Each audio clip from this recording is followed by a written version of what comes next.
When does a whisper become a roar, and a slight tremor, an earthquake? In the delicate architecture of existence, how much disruption can be tolerated before the foundation crumbles?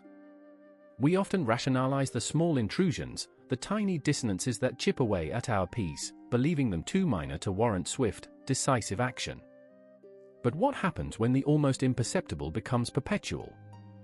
When the constant, low-frequency hum of annoyance gradually calcifies into an unbearable thrum, distorting every facet of our reality?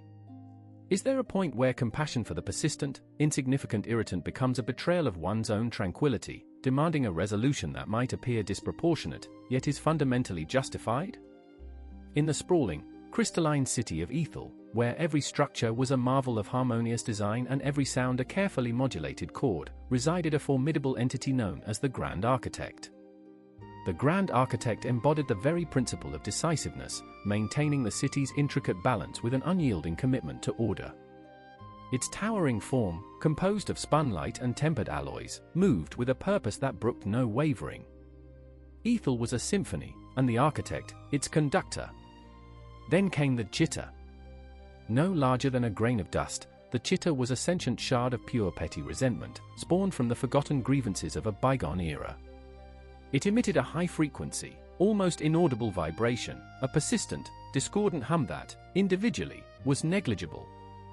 Yet, the chitta found pleasure in its own existence, content in its minor sabotage, flitting from one delicate resonance crystal to another, injecting its minute, yet constant, off-key tremor.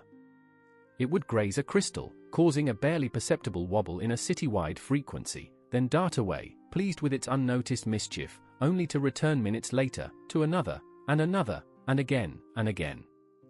The Grand Architect, initially, dismissed the chitta. Its vast sensory network registered the microfluctuations, categorizing them as an environmental background noise. A flicker of a light here, a barely detectable dissonance in a water conduit there. The architect's logic dictates that energy should not be wasted on anomalies of such infinitesimal scale. It maintained its grand designs, its sweeping orchestrations of light and sound, ignoring the nagging, persistent, almost non-existent disruptions. But the chitta was relentless. Its petty resentment fueled its ceaseless, almost invisible campaign. The cumulative effect, though individually slight, began to weave a tapestry of subtle chaos. The city's inhabitants, the lumen, began to experience a creeping unease. Melodies were fractionally off-key. Light installations flickered with an almost imperceptible irregularity. The once pristine, resonant hum of Ethel began to acquire a faint, yet chronic, hum of discord. The Grand Architect, finally unable to ignore the pervasive, albeit subtle, degradation of its magnificent creation, initiated a deep scan. It located the source, the chitta. It was so small, so seemingly insignificant, yet its constant, cumulative disturbance was undeniable. The architect extended a shimmering digit, its light momentarily dimming to focus. The chitta, now caught between two glowing digits, quivered. Its weak, high-pitched plea resonated, "Oh, great architect! Spare me! I am but a fragment, a whisper of a problem. What harm can I truly do?" The architect paused, its vast processors analyzing. It recognized the plea, the attempt to downplay its impact. But the damage, though subtle, was real, cumulative, and systemic. The architect, with a decisive, almost sorrowful hum, retorted, "The scale of the entity does not define the scale of its disruption, only the speed of its insidious spread. What is fundamentally detrimental, no matter how small, must be expunged for the health of the whole." And with a final, resolute flicker, the chitta was no more.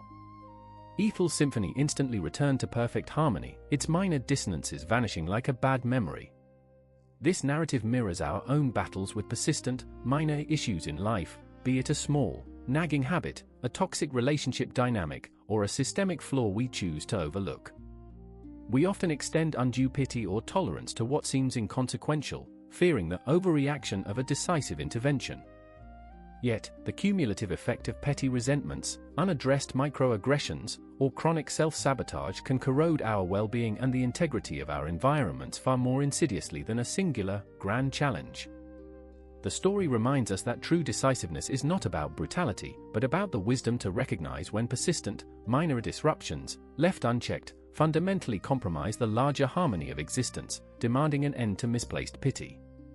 In the grand symphony of life, even the smallest discord can, if left to resonate unchecked, corrupt the entire composition. Filiarium reminds us, some battles, though against seemingly minor foes, demand the most decisive of victories for true peace to prevail.